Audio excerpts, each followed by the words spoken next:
Hello friends, welcome to my channel. இன்றைக்கி நம்ம cauliflower fry தான் பார்க்க போகிறோம்.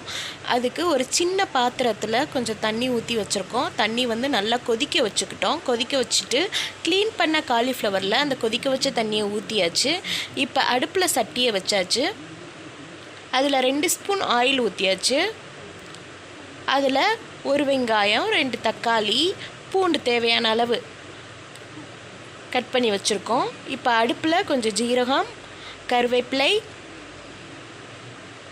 நம்ம கட் பண்ணி வச்ச காய்கறியெல்லாம் வந்து அதில் சேர்த்து நல்லா வதக்கி விட்டுக்கலாம்.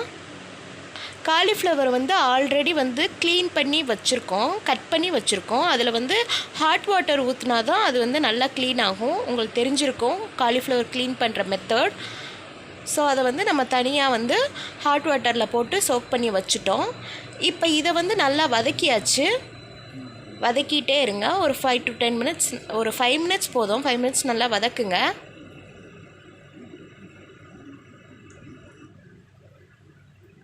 இப்போ இதை ஒரு 5 minutes வதக்கியாச்சு. வதக்கினதை வந்து ஒரு பிளேட்டில் எடுத்து தனியாக வச்சுக்கலாம்.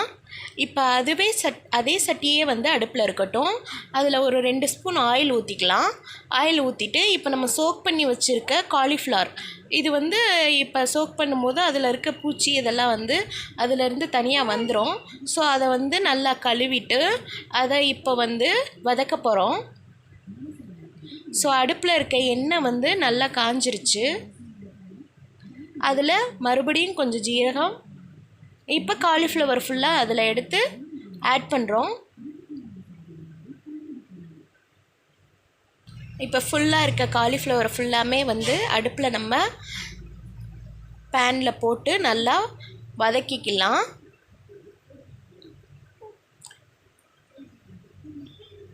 இப்போ காலிஃப்ளவர் ஃபுல்லாக ஆட் பண்ணியாச்சு.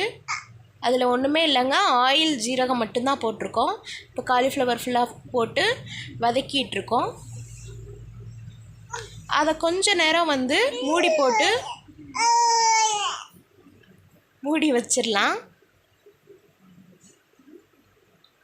மூடி எடுத்துட்டு கொஞ்சம் எப்படி வதங்கியிருக்குன்னு பார்த்துட்டு வதக்கிக்கலாம்.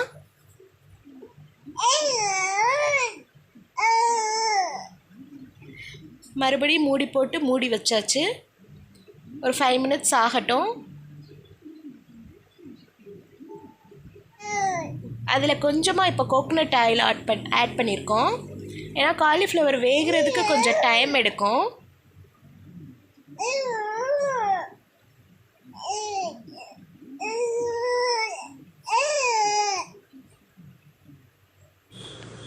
இப்போ நம்ம வந்து ஆல்ரெடி வதக்கி வச்சுருக்கோம்ல வெங்காயம், தக்காளி, அதெல்லாம் வந்து ஒரு மிக்ஸி ஜாரில் ஆட் பண்ணிக்கலாம்.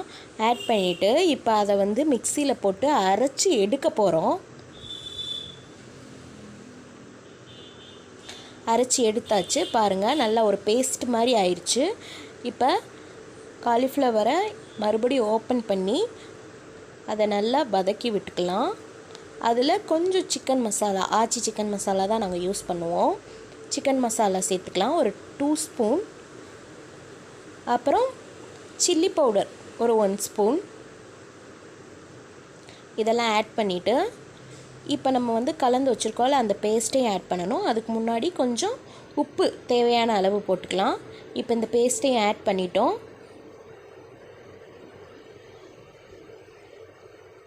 ஃபுல் பேஸ்ட்டையும் ஆட் பண்ணி முடிச்சுட்டு அதையும் ஒரு 2-3 டைம்ஸ் நல்லா வதக்கி விட்டுக்கோங்க.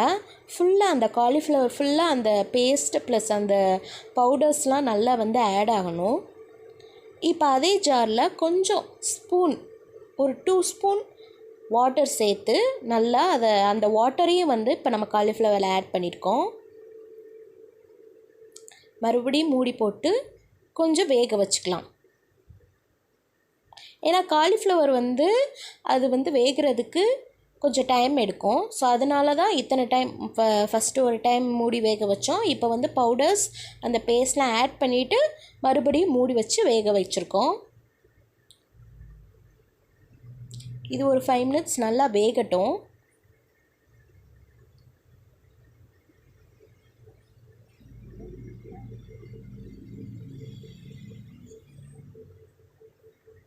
அவ்வளோதாங்க, காலிஃப்ளவர் ரெடி ஆயிடுச்சு.